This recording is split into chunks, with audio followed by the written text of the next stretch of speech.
बहुत समय पहले की बात है। हिमालय के जंगलों में एक बहुत ताकतवर शेर रहता था। एक दिन उसने 12 सिंगे का शिकार किया और खाने के बाद अपनी गुफा को लौटने लगा। अभी उसने चलना शुरू ही किया था कि एक सियार उसके सामने दंडवत करता हुआ उसके गुणगान करने लगा। उसे देखकर शेर ने पूछा, अरे तुम ये क्या कर रहे हो? हे जंगल के राजा, मैं आपका सेवक बनकर अपना जीवन धन्य करना चाहता हूँ।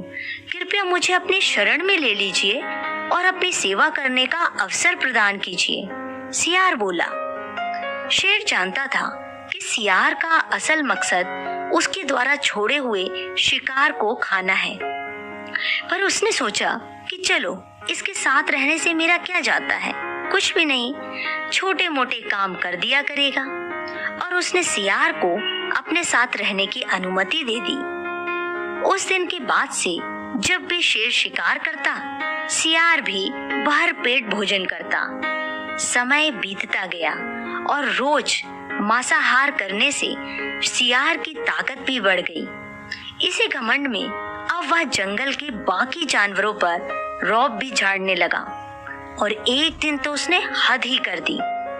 उसने शेर से कहा, आज तुम आराम करो, शिकार मैं करूंगा और तुम मेरा छोड़ा हुआ मांस खाओगे।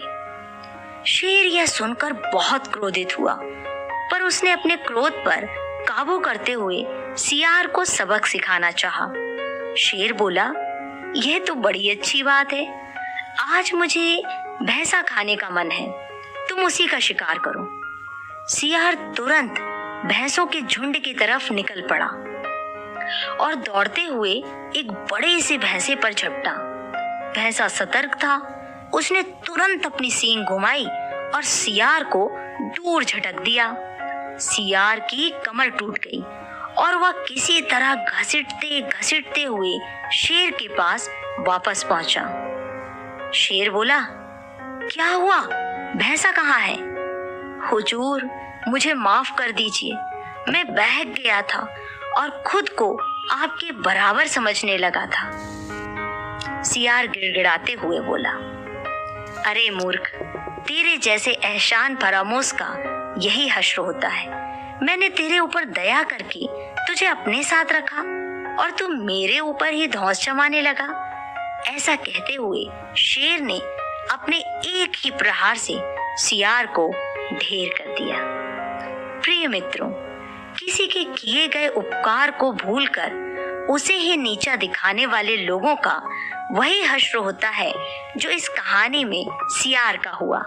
हमें हमेशा अपनी वर्तमान योग्यताओं का सही आकलन करना चाहिए और घमंड में आकर किसी तरह का मूर्खतापूर्ण कार्य नहीं करना चाहिए।